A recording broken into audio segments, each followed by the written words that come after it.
एक मालिक है और वो मालिक अपने नौकर से कहता है कि तू हर रोज मुझे 1 लीटर दूध गर्म करके पिलाएगा, ये तेरी ड्यूटी।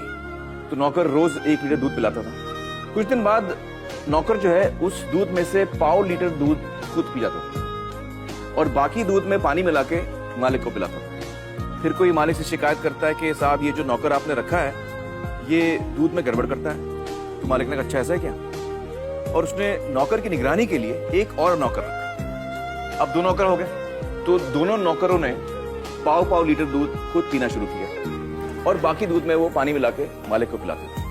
कुछ दिन बाद फिर मालिक को कुछ लोगों ने कहा कि आपके ये 2 नौकर जो हैं वो दूध में पानी मिला के पिला रहे हैं आप। तो उसने कहा अच्छा ऐसा है। तो उसने एक और नौकर रखा, बोला इन दोनों पे निगरानी रखो।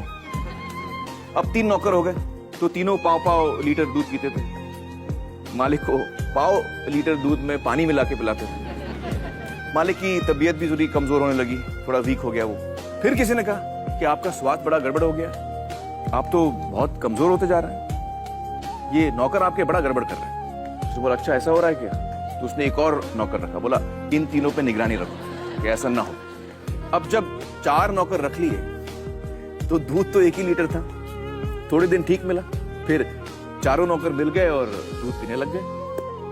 अब मालिक को क्या पिलाए, तो वो क्या करते थे कि जब मालिक सो जाता था तो जो दूध पे थोड़ी मलाई जमती है ना ऊपर, वो मलाई लेके मालिक की मूंछ पे लगा देते थे। सुबह मालिक उठ के कहते कि बड़ी भूख लग रही है, तुम लोगों ने रात को दूध नहीं पिलाया।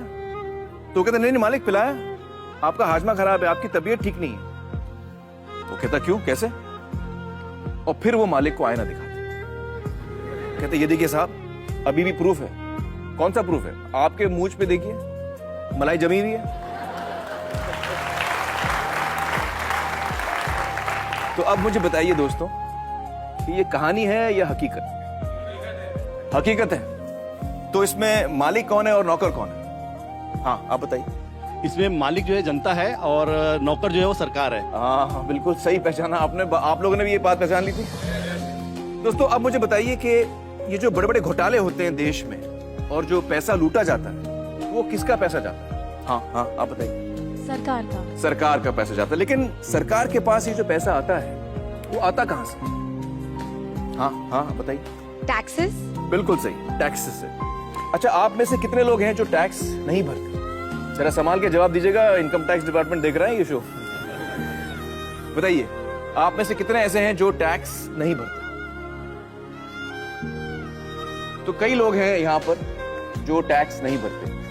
अगर आप दिल से चाह लो ना तो पूरी दुनिया झुक जाती है उसके ऊपर।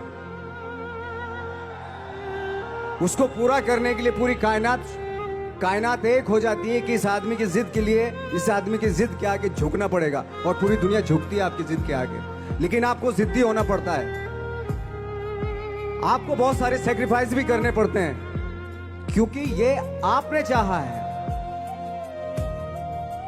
परीक्षा देनी पड़ती है आपको, जितना बड़ा इम्तिहान होगा उतनी बड़ी परीक्षा भी देनी पड़ेगी। आसान काम नहीं है। छोटे छोटे टारगेट बनाएंगे तो छोटों में निपटारा हो जाएगा। हमेशा अपने आप को टारगेट बढ़ा दो। तो उसके लिए हमेशा अपने आप को अनकंफर्ट जोन में डालो कि जो इम्पॉसिबल है उसको पॉसिबल करने की शिद्दत, पैशन आपके अंदर होना चाहिए, वो हो जाता है। आज जो दुनिया में इतने सारे एक्सपेरिमेंट हुए हैं ये सिर्फ इसी बिना पे हुए हैं, पागलपन के जरिए ही हुए हैं ये सारे एक्सपेरिमेंट। एक मैंने कहीं सुना था कि जब आप एक्सपेरिमेंट करते हैं तो फेलियर भी होते हैं, कई बार फेलियर होते हैं। कोई एक एक्सपेरिमेंट करने के लिए, कोई एक चीज करने के लिए बहुत बार हमने भी झेला है, बहुत बार फेलियर हुए हम लोग। लेकिन एटलीस्ट हमें इतने सारे फेलियर होने से इतने तरीके पता चले कि इन तरीकों से सक्सेस नहीं मिल सकती। फॉर एग्जाम्पल एडिसन ने जब बल्ब का आविष्कार किया तो 100 बार एक्सपेरिमेंट किए अपनी जिंदगी में।